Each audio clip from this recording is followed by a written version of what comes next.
नमस्कार, मैं शारदा पांडे आसान ज़िंदगी के इस एपिसोड में आपका स्वागत करती हूँ। आज मैं आपको बताऊँगी पुरुषोत्तमी अमावस्या के बारे में। जैसे कि सभी को पता है कि एक माह में एक अमावस्या पड़ता है और एक पूर्णिमा पड़ता है। साल में 12 अमावस्या और 12 पूर्णिमा पड़ता है, क्योंकि इस बार एक माह का अधिक मास लगा है, जिसको पुरुषोत्तम मास, मलमास, लौन मास भी कहते हैं। तो एक अमावस्या और एक पूर्णिमा बढ़ गई है। जैसे कि साल में एकादशी 24 होती है, पर इस साल 24 की जगह 26 एकादशियाँ होंगी, जो कि अतिरिक्त जो एकादशी है तो एक परमा और एक पद्मिनी एकादशी बढ़ी हुई है। उसी प्रकार से प्रदोष का व्रत, जो भी 15-15 दिन के व्रत हैं, वो माह में 2 ठो बढ़ गए हैं। तो शुक्ल पक्ष, जो पूरा शुक्ल पक्ष होता है पूर्णिमा, ये देवों के लिए है, और कृष्ण पक्ष 15 दिन का और अमावस्या ये पितरों के लिए है। तो इसी जो कृष्ण पक्ष पूरा नहीं, अमावस्या के दिन जो अनिष्ट शक्तियाँ होती हैं वो काफ़ी प्रबल हो जाती हैं, जागृत हो जाती हैं। अनिष्ट करने वाले जो, जैसे कि जो पितर हैं वो अलग होते हैं, और जो भूत प्रेत होते हैं, जो कि आत्मा जो है अतृप्त रहती है, वो काफ़ी उनको उपद्रव करने का उनको काफ़ी मन होता है, और करते भी हैं और कर पाते भी हैं। लेकिन जैसे कि हर चीज़ों का जैसे कलयुग जब आया तो उसको जगह दिया गया कि इस जगह तुम रह सकते हो। तो हर व्यक्ति का, देव का, दानव का, मानव का, जीवों का रहने का अलग अलग स्थान है। उसी प्रकार से जो अमावस्या तिथि है, ये तिथि जरूरी ऐसा नहीं है कि सिर्फ इसमें जो अनिष्ट शक्तियाँ हैं वही जागृत होती हैं, या भूत प्रेत जो पिशाच ये सब होते हैं यही जागृत होते हैं, ऐसा नहीं है। अमावस्या तिथि ऐसी तिथि है कि इसमें महालक्ष्मी का भी अवतरण हुआ था। इसी अमावस्या तिथि में माँ तुलसी मैया का भी जन्मदिन है। इसी अमावस्या तिथि में कई ऐसे देवी देवताओं का प्रकट यानी जन्म अमावस्या में ही हुआ था।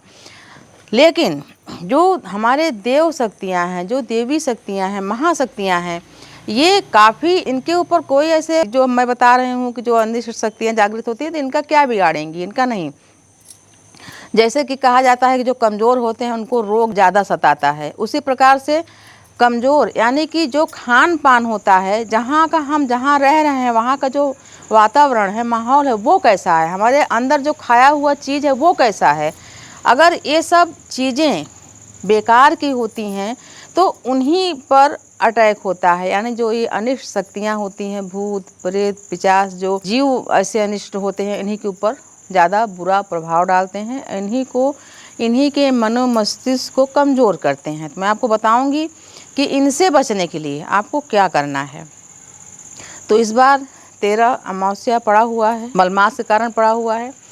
तो जैसे कि अमावस्या तिथि को तमाम लोग व्रत करते हैं पितर शांति का, वो बहुत अच्छा व्रत होता है। अब मैं आपको बताती हूँ कि अमावस्या में जो अनिष्ट शक्तियाँ होती हैं वो कैसे, जहाँ खान पान दूषित होता है। अब दूषित का मतलब मैं आपको क्या बताऊँ, जैसे कि मांसाहार जहाँ होता है, मदिरापान जहाँ होता है, अनैतिक संबंध जहाँ होते हैं। अब मैं ये सब बताना पड़ेगा तभी तो आप जानोगे। और इसी प्रकार से कई प्रकार की गंदगियाँ घर के आसपास, अंदर बाहर जहाँ होती हैं, तो ये अनिष्ट शक्तियाँ वहाँ ज़्यादा प्रभाव डालती हैं। और एक होता है भावुकता। कभी कभी आप देखोगे किसी किसी व्यक्ति को कि वो अत्यधिक बहुत जल्दी शीघ्र ही भावुक होके किसी भी छोटी छोटी बातों पर रोने लगता है, रो देता है।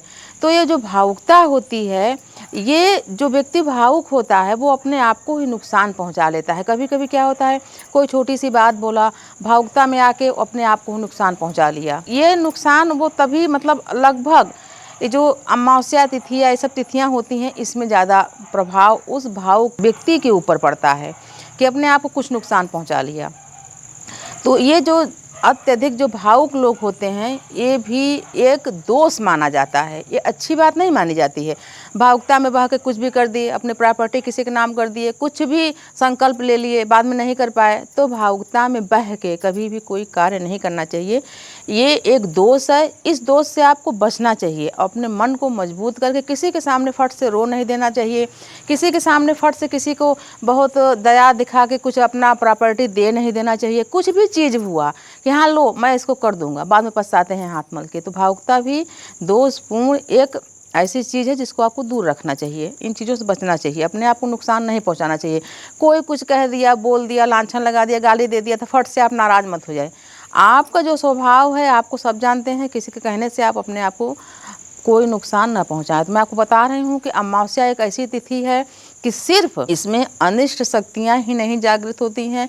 ये अमावस्या जैसे हरियाली अमावस्या हुआ, पितरमोक्ष अमावस्या हुआ, सोमवती अमावस्या हुआ, ऐसी तमाम अमावस्या हैं जो कि बहुत शुभ मानी जाती है अमावस्या तिथि। बस आपको सावधान रहना है। सावधानी क्या करनी है कि आपको जो अनिष्ट शक्तियाँ जो आपको ऊपर प्रभाव डालने वाली हैं वो न डाल सकें। तो आप क्या करें, सात्विक रहें, सात्विक आहार लें, देव आराधना करें। जो देवता, जैसे कि हमारे दादी दादा नाना नानी जिस स्कूल में जो देवता पूजे जाते हैं उनके ऊपर आप विश्वास रखें। देवी देवता से ऊपर कोई नहीं है, कोई अनिष्ट शक्ति आपको कुछ नहीं बिगाड़ सकती है। आपके मन में ये विश्वास होना चाहिए कि आप गलत नहीं हो। आप कहीं भी, कहीं कटीले जंगल में भी आप अकेले रह सकते हो, कुछ भी कर सकते हो, आपको कुछ नहीं बुरा हो सकता। पर आपकी आत्मा ये कहे कि आप खुद शुद्ध हो, खुद किसी का नुकसान नहीं करे हो, तो आपका बुरा बिल्कुल नहीं होगा। ये आत्मा ही अपने आत्मा से बात कर लेती है और जान जाती है कि हम किसी का नहीं बिगाड़े, मेरा कुछ नहीं बिगड़ेगा। सात्विक आहार लें। जैसे कि तमाम बहनें बोलती हैं कि हम अमावस्या का व्रत कर रहे हैं, अभी इस बार कमेंट में पढ़ी हूँ, तो ये जो माता दुर्गा का जो नवरात्रि शुरू होने वाला है तो इसका व्रत कैसे करेंगे। तो आप अमावस्या का व्रत लगातार करती होंगी, कंटिन्यू करती होंगी, कोई भी व्रत का पारण करे बगैर दूसरा व्रत नहीं करना चाहिए। तो मैं उनको बोली हूँ कि ये वाला अमावस्या आप छोड़ दीजिए, आगे इसको बढ़ा के कर लेना। अमावस्या का व्रत बहुत ही शुभ होता है। जब आप अमावस्या का व्रत करें तो उसका जो पुण्य का फल होता है, अपने पितरों को अर्पण करके उनसे आशीर्वाद मांगें। आपकी क्या समस्या है आप अपने पितरों को बता दें। देवता से ज़्यादा आपका पितर सुरक्षा करेंगे। वो दो तरीके से जुड़े रहते हैं, आपको भावनात्मक तरीके से भी जुड़े रहते हैं और धार्मिक तरीके से भी आपसे जुड़े रहते हैं। तो मैं आपको बता रही हूँ, पहले बताऊँगी कि आप क्या ना करें जिससे कि आपको अमावस्या का जो दोष होता है, जो अमावस्या पर कभी कभी बालक जो जन्मे रहते हैं उनको दोष होता है, तो उससे बचें। और इससे बचने के लिए क्या उपाय है, और जो आप ऐसे कर्म जो करते हैं वो ना करें। सबसे पहले अमावस्या के दिन अगर हो सके तो सूर्य उदय से पहले गाय के कच्चे दूध में 2 दाना मिश्री डाल के, और जितना दूध रहे उतना ही ताज़ा जल डाल के विंदा मूल में, विंदा यानी तुलसी मैया के जड़ में सींचित करें, सींच दें। और गाय के ही घी का 4 मुखी चौमुखी दीपक जला के या तो माता के सामने रखें, इतना सामने रखें दूर कि उनकी पत्तियों को उनको नुकसान न पहुँचे, या उनकी गर्मी उनको तक पहुँच के उनकी पत्तियाँ झुलसे ना। या तो एक दीप में ही 4 मुखी बत्ती बना लें, या अगर चौरा है, जैसे कि हमारे यहाँ तुलसी मैया है, चौरा नहीं है और स्वतः ही निकल आई हैं वहाँ पे, तो अगर तुलसी चौरा है तो चौरा का मतलब होता है 4 कोना होता है, तो अलग अलग दीप, यानी कि अलग अलग दीप में एक एक बत्ती, जैसे मैं बताती हूँ देवताओं के लिए 2 बत्ती। इस वीडियो के आप विशेष देखें। कोई क्या करते हैं, वीडियो आधा देखे नहीं कमेंट करने लगे कि आप ये गलत बताओगे, ये सही बताओगे। ध्यान से वीडियो को देखें। मैं देव पूजा में 2 बत्ती वाला दीपक जलवाती हूँ। इस बार जो बता रही हूँ अमावस्या पूजन में जब 4 मुखी दीपक बोल रही हूँ, चौमुखी दीपक यानी एक ही दीपक में उत्तर दक्षिण पूर्व पश्चिम 4 दीपक होना चाहिए। अगर तुलसी का चौरा है तो चारों कोनों में एक एक दीपक, एक बत्ती वाला दीपक। इस बात को ध्यान रखना, 2 बत्ती नहीं होना चाहिए क्योंकि अमावस्या पूजन है ये। एक एक बत्ती वाला दीपक गाय के घी में जला के, और देवता के विपरीत यानी साधक के सामने लौ होना चाहिए। तमाम प्रश्न रहते हैं कि दीप हम जला के देवता की तरफ ही रखते हैं, वो लौ देवता की तरफ रहती है, ऐसा नहीं होना चाहिए। साधक की तरफ लौ होनी चाहिए, रखें।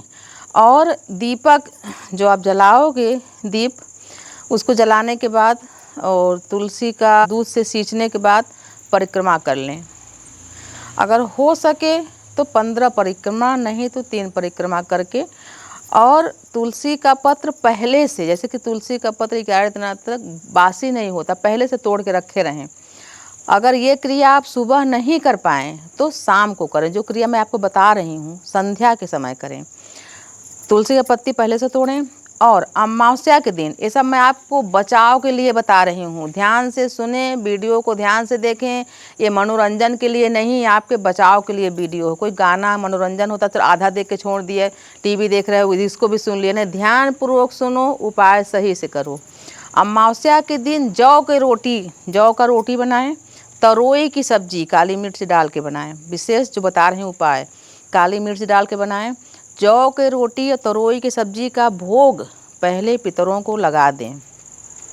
अगर पलाश की पत्ती हो तो बहुत शुभ है, केला के पत्ती में कभी पितरों को भोग नहीं लगाना चाहिए। पितरों को भोग लगा दें, उसके बाद उसको खा के, एक बार उसको खा के, ये आपका व्रत माना जाएगा।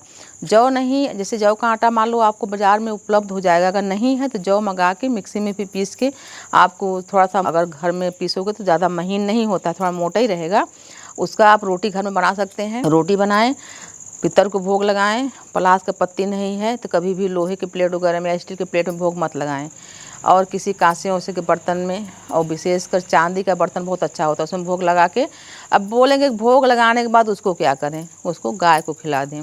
जौ का रोटी, तरोई की सब्जी खा के एक दिन का व्रत करें। ये जब हम सात्विक चीज़ें हम जब खाते हैं, जैसे कि रामायण में भी उल्लेख है, वाल्मीकि रामायण में, कि भरत जी भगवान श्री रामचंद्र जी को ये सोचते हुए कि हमारा भाई क्या खाता होगा जंगल में, तो भरत जी पहले गौ माता को जौ खिलाते थे। तो जौ थोड़ा कड़ा होता है, जौ को गौ माता निगल जाती थी, जब गोबर उनका होता था तो जौ पूरा पूरा पूरा जौ रहता था, टूटता नहीं था, तो उसको ही सुखा के साफ करके रोटी बना के खाते थे। ऐसा भरत जी करते थे। तो जब हम ये सात्विक चीज़ें खाते हैं तो मजाल है कि आपके पास कोई अनिष्ट शक्ति भटक भी सके, कभी नहीं।